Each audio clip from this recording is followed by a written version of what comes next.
Well, there are so many things. Yeah, no kidding. First of all, well, the gentlelady from Texas refers to the supposed concern and fear that she has about the Omicron variant coming in April.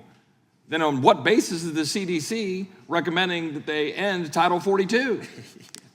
Right? If this is such a great concern, then why would the CDC say, oh no, we don't need to use Title 42 to protect our Border Patrol agents, protect Americans, stem the tide of 8,000 people a day coming across our border? By the way, it's not just COVID, tuberculosis, flu, all sorts of different communicable diseases.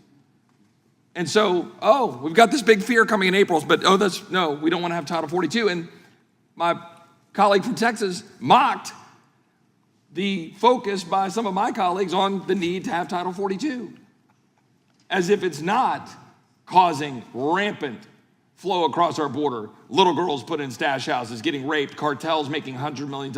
And then the chairman scoffs. The chairman scoffs when I say little girl getting raped in a stash house. Has the chairman been to the border of Texas? Has the chairman been in the last year to the border of Texas and met with Border Patrol agents, gone down and talked to the people that are sitting there looking at what's actually happening in stash houses? Would the gentleman yield? I'll yield briefly. Yes. And what did you find? No stash houses? The chairman scoffed. Is the chairman saying there are no stash houses with no little girls getting raped in Texas? The gentleman will yield? I will. I am not saying there are no stash houses. I'm not saying little girls not being raped in Texas and in every other state in the union for that matter. Well, then reclaiming my time, when the chairman scoffs, when we talk about the damage being done to this country, with cartels having complete operational control of our border, charging $3,000 to $5,000 a day to come across the border, and little girls getting put into the sex trafficking trade, I think that tells us a lot about where the priorities are of this committee.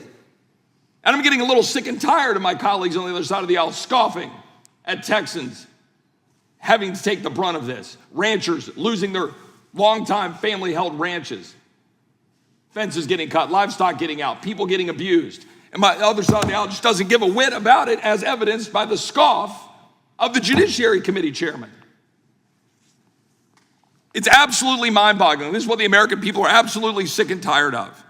And we're sitting here debating an amendment because we want to say that the power of the federal government shouldn't be used to go after American citizens because they take a different view, or they want to share information about their concern about a administration of a vaccine in their arm by a pharmaceutical company that is liability protected by government from any action by citizens to say, wait a minute, what might happen to me if I stick that in my arm?